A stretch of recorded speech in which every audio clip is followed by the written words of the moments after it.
Mais pendant qu'on est en train de le lapider, qu'est-ce qu'il dit? Il lève la tête et il dit, je vois le Fils de l'homme à la droite de Dieu. En d'autres termes, les pierres, les grosses pierres, les insultes, il ne sentait même plus la douleur. Il était juste concentré. En d'autres termes, ses yeux spirituels étaient ouverts, de telle sorte qu'il voyait Jésus-Christ dans sa gloire et dans toute sa puissance. Et même on te dit que si tu es très spirituel et que tu es focalisé que sur le Seigneur Jésus-Christ, peu importe ce qui va t'arriver, tu ne vas même pas le voir. On va te persécuter sans te dire. On va te dire, tu sais, tu es persécuté. Tu dis, ah ouais, tu n'es même pas au courant que tu es persécuté. Amen. Amen. Tu n'es même pas au courant que tu es persécuté. Il faut arriver à un niveau où tu es tellement concentré que sur le Seigneur Jésus-Christ, que peu importe ce qui arrive, ce n'est pas grave. De toute façon, ils n'auront aucun pouvoir sur toi si cela leur avait été donné d'en haut. Donc, toute chose qui t'arrive, c'est le Seigneur qui le permet. Amen. Amen. Même dans l'Église du Nouveau Testament, le Seigneur a permis, c'est écrit, le Seigneur a permis justement que la persécution les aille. Pourquoi? Pour qu'ils se dispersent et aller prêcher la parole du Seigneur. N'arrive pas aussi à un niveau où tu te trouves dans la zone de confort. Oui, ok, les âmes commencent à rentrer, c'est correct. Oui, on commence à être 200, 300, on peut se reposer. Et c'est ce que David a fait. En plein réveil, si je peux le dire, en pleine période où Israël était en train de devenir puissant, il dit, tu sais quoi? Il envoie juste son chef d'état-major à la guerre et lui-même il reste. Et de là, il est tombé. Amen. Nous devons être alertes spirituellement. Nous devons être des hommes spirituels. Amen. Amen. Troisième chose, l'Église du Nouveau Testament était aussi caractérisée par ce que j'appelle l'esprit du partage. L'esprit du partage. C'est très très difficile. Ce sont des principes. J'ai dit que ce sont des principes que même les gens du monde appliquent. Et ça marche. Quand vous prenez les associations, et je ne sais pas, à mon travail, ils font ce qu'on appelle s'entraide. Je vous dis, quand ils ont fait les résultats de ce qu'ils avaient récolté, j'étais juste scandalisé. C'est des millions qui récoltent juste pour faire des œuvres de bienfaisance. C'est juste un principe spirituel de la parole de Dieu qu'ils appliquent dans le monde et ça marche. Nous devons avoir un esprit de partage. Nous devons partager les uns les autres. L'Église du Nouveau Testament était arrivée à un niveau que ce qui leur appartenait, en fait, c'était même plus le leur. Ils avaient tout en commun. Et vous allez le voir. Regardez dans Acte 4, verset 32. La multitude de ceux qui avaient cru n'était qu'un cœur et d'une. Pardon, si tu peux me donner, je n'ai pas bien tapé dans mon texte. Acte 4, verset 32. Il dit la multitude de ceux qui avaient cru n'était qu'un cœur et qu'une âme. Ils n'avaient qu'un seul cœur. De telle sorte que c'était juste un seul corps, avec un seul cœur et une seule âme. Amen. En d'autres termes, ils avaient la même pensée. La même pensée ne veut pas dire, ok, je peux ne pas être d'accord avec toi sur un sujet. Non, c'est pas ce que ça veut dire. Mais pour l'avancement de l'œuvre, nous sommes d'un commun accord. Amen. Si l'homme de Dieu décide quelque chose, homme de Dieu, nous sommes de tout cœur avec toi. Je peux ne pas être d'accord avec l'homme de Dieu, mais il est loin de Dieu, je lui fais confiance, je suis de tout cœur avec toi, homme de Dieu. Je suis dans la vision que le Seigneur t'a donnée. Je peux ne pas être d'accord avec la vision, mais Seigneur, homme de Dieu, je suis d'accord avec toi. J'ai un même cœur avec toi. Je veux te soutenir dans l'œuvre du Seigneur. Et nul ne disait que ses biens lui appartenaient en propre, mais tout était commun entre eux. Personne ne disait, oh non, ça c'est pour moi. Non, ça c'est pour moi. Non, ça c'est pour moi. Tout était commun entre eux. Et nous devons justement arriver aussi à ce niveau. Nous sommes dans un monde où l'égoïsme est de top. Nous sommes dans un monde où c'est chacun pour soi, Dieu pour tous, comme ils disent. Mais nous savons que nous ne sommes pas du monde. Nous ne sommes pas du monde. Amen.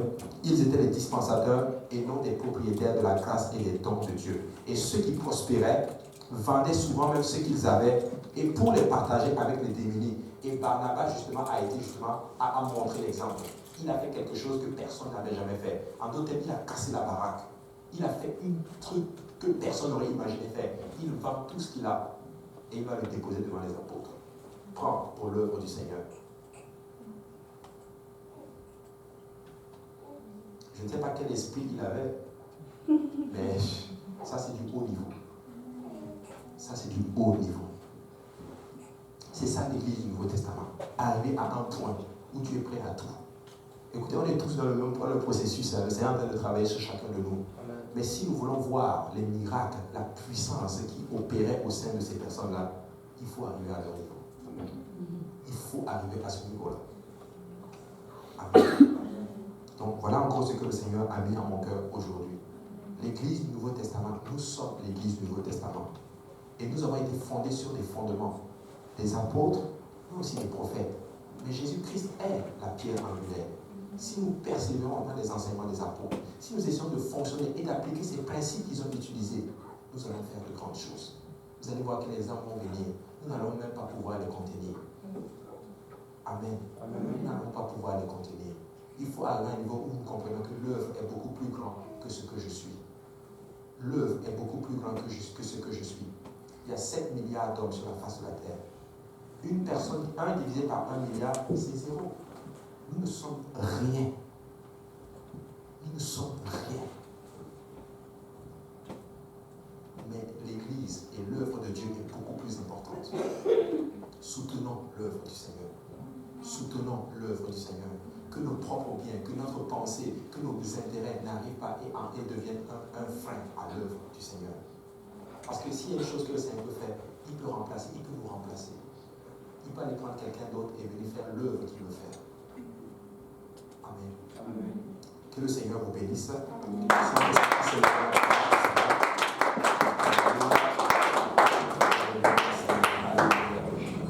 Nous allons prier. Je ne sais pas s'il y en a qui ont des requêtes de prière. Je sais qu'on n'a pas pris les requêtes de prière. Est-ce qu'il y a des gens qui ont des requêtes de prière? Oui, c'est moi. J'aimerais qu'on prie pour Eric et Nathanaël. Sont deux personnes qu'on a rencontrées à l'évangélisation mardi dernier et à l'évangélisation ce mardi encore. Donc, on a travaillé dans la que le Seigneur vraiment touche son cœur et s'approcher de lui. Amen. Amen. Donc, comme accord, nous allons prier pour Nathanaël. Il disait ça en plus dans le livre des actes, en plus. Nathanaël. Alléluia. Est-ce qu'il y a quelqu'un d'autre? Oui, ça va bien.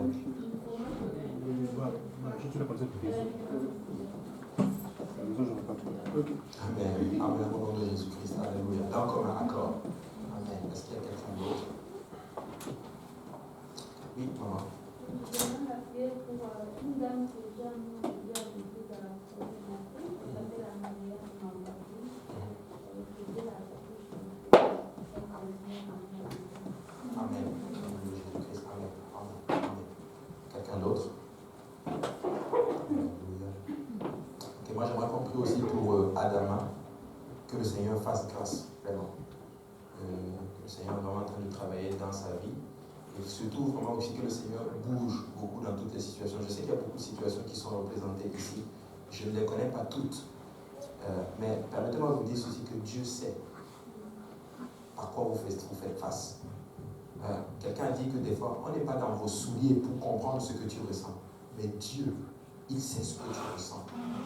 Que le Seigneur vraiment vous fortifie. Continuez dans vos holocaustes. Continuez dans les sacrifices que vous faites pour tenir pour le Seigneur. J'aimerais compris vraiment que le Seigneur nous reconforte, que le Seigneur nous renouvelle nos forces encore. Je voudrais que nous ayons encore plus de zèle pour son œuvre. Amen. Pour la radiation, oui, frère. Et qui est Amen. Amen. Amen. Au nom de Jésus-Christ. Donc, comme un accord. Oui, maman. Tranquille, le travail. Amen. Amen. Donc, comme un accord. Au nom de Jésus. Oui, maman. C'est Edwige, oui. Oui, effectivement. Donc, comme un accord aussi. Amen. Amen. Oui, j'aime pas. Oui. Vous savez, de Lucilène, c'est une famille. De Lucilène. Lucilène. Amen. Amen. Nathalie. Gloire à Dieu. Amen. Si on peut prier, je vais demander à Papa Didier s'il peut nous guider dans la prière aujourd'hui.